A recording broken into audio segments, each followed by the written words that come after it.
దొంబాటి సాంబయ్య కాంగ్రెస్ లో రేవంత్ రెడ్డిని నమ్ముకున్నాడు. వీళ్ళకి ఎవరికి టికెట్ రాలేదు, ఆయనకు టికెట్ వచ్చేసింది, వాళ్ళ బిడ్డకు టికెట్ వచ్చింది.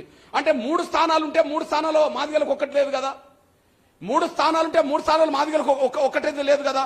170% మాదిగలకు 3 స్థానాల్లో 2 రావాలి, రెండిట్లో ఒక్కటి కూడా ఇవ్వకపోవడం అనేది కాంగ్రెస్ మనల్ని మోసం చేసిందా లేదా ఆలోచించాలని విజ్ఞప్తి చేస్తున్నాను.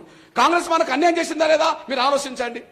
3 స్థానాలు ఉండగా ఇప్పుడు కంటోన్మెంట్ ఎవరికి ఇచ్చింది? మళ్ళా నిన్నటి వరకు కంటోన్మెంట్ అభ్యర్థి ఎవరు? గణేష్. ఏ పార్టీ తరఫున పోటీ చేసిండు? బీజేపీ తరఫున పోటీ చేసిండు. మరి ఇప్పుడు ఏ పార్టీలో చేరిండు? కాంగ్రెస్ చేరిండు. ఇప్పుడు కంటోన్మెంట్ అభ్యర్థిగా కాంగ్రెస్ ఎవరిని డిక్లేర్ చేసింది? మాలను డిక్లేర్ చేసింది. అంటే ఇప్పుడు రిజర్వేషన్ స్థానాలు ఎన్ని? 3 పార్లమెంటు, 1 జనరల్, ఒకటి ఎస్సీ రిజర్వేషన్ అసెంబ్లీ కదా, 4 కదా. మరి 4లో ఒక్కటి కూడా మాదిగలకు లేదు కదా. 3 పార్లమెంట్ లో మనకు చోటు లేదు, కంటోన్మెంట్ లో మనకు చోటు లేదు. మనల్ని ఏం గుర్తించింది కాంగ్రెస్? అసలు మాదిగలు ఉన్నారనుకుంటుందా? తెలంగాణలో అసలు మాదిగలు ఉన్నారనుకుంటుందా కాంగ్రెస్? అసలు ఓటర్ లిస్ట్ లో మాదిగలు ఉన్నారా? జనాభాలో మాదిగలు ఉన్నారా? కాంగ్రెస్ అనుకోవట్లేదు అట్లా. 3 పార్లమెంట్ స్థానాల్లో మాదిగలకు రావా? ఎస్సీ నియోజకవర్గం,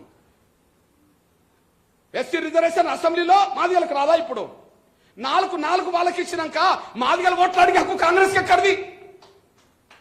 4 వాళ్ళకి ఇస్తే మాదిగల ఓట్లు అడిగే హక్కు కాంగ్రెస్ ఎక్కడిది? ఎట్లేస్తారు మాదిగలు కాంగ్రెస్ కు? ఎందుకు వేయాలా? వాళ్ళని పైకి తీసుకోవడానికి వేయాలా? నీ బిడ్డలు పైకి రావడానికి వేయాలా? మాదిగ బిడ్డల భవిష్యత్తు గురించి ఆలోచించుకోవాల్సిన విజ్ఞప్తి చేస్తాను నేను. అదే సమయంలో మీ అన్నగా చెప్తున్నా నేను, వర్గీకరణ విషయంలో కాంగ్రెస్ దగా చేసింది, సీట్ల విషయంలో మాదిగలకు అన్యాయం చేసింది. వర్గీకరణ విషయంలో కాంగ్రెస్ దగా చేసింది, చేతమని చేయలేదు, మన సహకారం తీసుకున్నది మోసం చేసింది. సీట్ల కేటాయింపులో 3 రిజర్వేషన్ స్థానాలు పార్లమెంట్ ఉంటే 1 ఇవ్వదు, ఉప ఎన్నికలు జరుగుతున్న కంటోన్మెంట్ లో మాదిగలకు ఇవ్వదు.